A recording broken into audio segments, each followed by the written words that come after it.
로펌 대표 변호사에게 성폭력 피해를 당한 후배 변호사 측이 변협이 피해자 보호에 적극 나서달라는 요청서를 전달했습니다. 윤수영 변호사의 이슈 속 법과 생활입니다.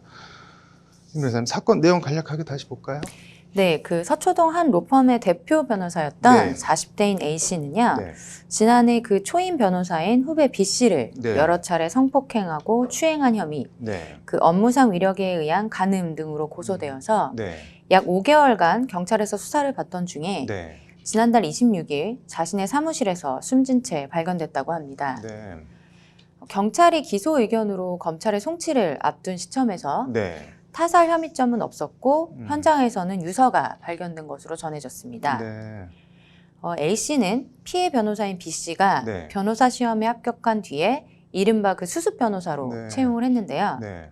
사무실과 차량 등에서 그 피해 변호사를 음. 성폭행한 것으로 전해졌습니다. 이게 피해 변호사 측에서 변협에 보호 요청서를 전달했다는 얘기는 뭔가요?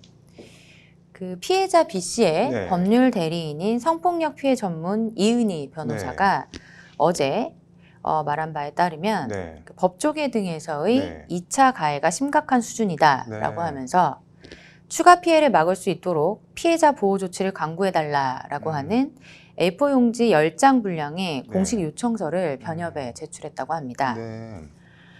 변호사들의 단체 채팅방이나 네. 커뮤니티 등에서 피해자에 대한 명예훼손, 음. 모욕과 음모론 제기 등이 벌어지고 있지만 네.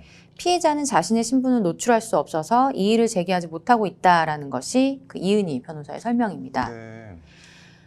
이은희 변호사는 이제 그럼에도 불구하고 네. 변협이 2차 가해에 엄정 대응하는 데 소극적이라고 비판하면서 네. 엄정한 대응을 할 것을 거듭 촉구했습니다. 네.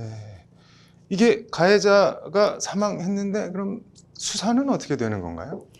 네, 그 숨진 A씨가 네. B씨에 대한 성폭행 혐의로 5개월가량 경찰 수사를 받아오다가 네. 지난달 숨졌는데 네. 이렇게 A씨가 사망하면서 네. 해당 사건은 공소권 없음으로 종결될 가능성이 큽니다. 네. 근데 이은희 변호사는 수사 결과를 발표해 달라는 입장인가 보네요.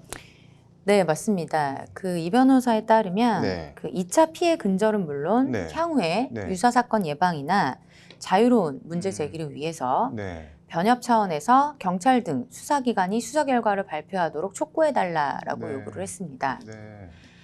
이 변호사는 그 변협에 요청서를 전달한 뒤에 네. 이 사건을 수사했던 서울 서초경찰서로 이동해서 네. 피해자에게 구체적인 수사 결과 등을 밝힐 것을 촉구하는 요청서도 추가로 제출을 했습니다. 네.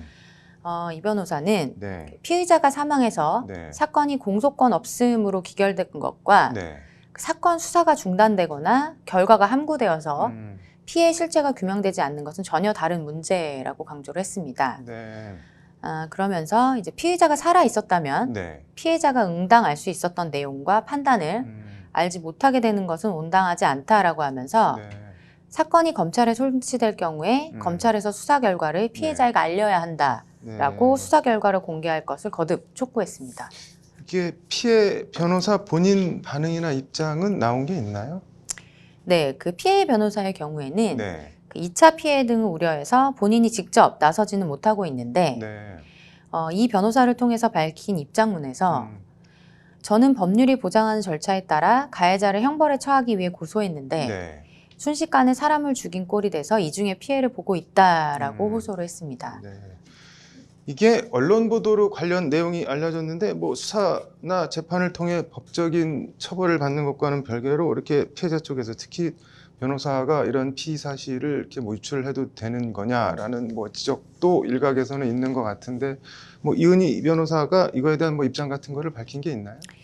네, 그 피해자 담당 변호사는 네. 그 수사 결과의 공개를 촉구하면서 네. 그 해당 요구가 피의자가 수사와 재판을 받음에 있어서 네. 편견과 선입견에 노출되지 않도록 하기 위한 피의사실 공표죄에 해당하지 않는다라고도 네. 강조를 했습니다. 네. 이 변호사는 그 A씨의 사망으로 네. 2차 피해를 입고 있는 B씨를 보호하는 법은 피해의 실체를 규명하는 것이라고 하면서 네. 피해자들이 고소를 망설이게 하고 피의자들에게 잘못을 함구하는 방법으로 극단적인 선택을 하는 등 상황을 방지하는 차원에서도 경찰이 입장을 밝힐 필요가 있다라고 주장을 했습니다. 네. 사실 근데 세간에서는 로스쿨 가지고 변씨까지 붙은 변호사가 아무리 대표 변호사라고 해도 몇 개월씩 저렇게 뭐 무기력하게 당할 수가 있냐, 뭐 잘 이해를 못하겠다, 뭐 그런 시선도 있는 것 같은데 이거는 뭐 어떻게 봐야 되는 건가요? 네, 그 피해자의 입장에 따르면 네. 그 A 변호사가 지닌 업무상 위력이 상당했다라고 하면서 네. 초임 변호사로서 취직한 첫 직장의 대표 변호사였고 네. 고용 및 업무에 대한 결정권자였고 네. 그 서울대 법대 출신의 대형 로펌 재직 경험이 있으며 법조계에 두터운 인맥을 갖고 활발히 활동하는 자 등의 이유를 들었습니다. 네. 그러면서 아주 크지는 않은 로펌이었고 대표가 일의 분배, 월급, 채용 등을 모두 결정하기 때문에 그 사람의 말을 거절하거나 피해 사실을 곧바로 신고할 수 없는 상황이었다라고 하면서 네. 그리고 또한 레퍼런스 체크, 즉 편판 조회를 매우 중요하게 여기는 법조계이기 때문에 네. 업무상 위력이 더 강하게 작용할 수밖에 없었다라고 말을 했습니다. 네. 그러면서도 이제 그 피해자인 B 변호사는 네.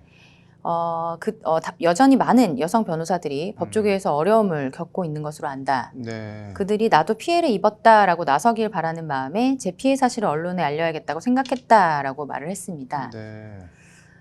제 개인적으로 볼 때 그 실무 수습으로 네. 접한 첫 직장에서 네. 그 새내기 변호사가 느끼는 그 선배 법조인들의 위력은 적지는 않았을 것 네. 같습니다. 법조계의 특성상 네. 신입 변호사가 기존 선배들의 네트워크나 평가, 이제 네. 평판 조회 등에서 자유롭기가 쉽지 않기 때문에 네. 짧은 근속 기간을 감수하고 직장 직장을 그만둘 각오로 피해 사실을 밝히는 것 역시 쉽지 않았을 수 있다라고 생각을 합니다. 네. 이런 이유들로 이제 피해 즉시 반응하거나 이것을 문제 제기하는 데 있어서 다른 사회보다 더 어려운 곳이 법조계일 수 있다라고 생각을 합니다. 이번 사건 뭐 개인적으로는 어떻게 보시나요? 네, 그 피의자의 사망으로 네. 더 이상 수사가 진행될 수 없는 경우라면 이제 수사를 종결할 수 없어서 네. 어쩔 수 없겠지만 네. 이미 수사가 어느 정도 마무리된 상황이라고 한다면 피의자에게는 그간의 수사 경과를 통지해 주는 것이 어떨까 생각을 합니다. 네. 다만 이제 법원의 판단을 받기 전인 만큼 네. 무죄 추정에 반할 수 있기 때문에 일반 대중에게 공표하는 것은 신중할 필요가 있다라고 생각합니다. 네, 아무튼 뭐 여러 얘기가 나오는 것 같은데 조금 더 지켜봐야겠네요. 네, 오늘 잘 들었습니다.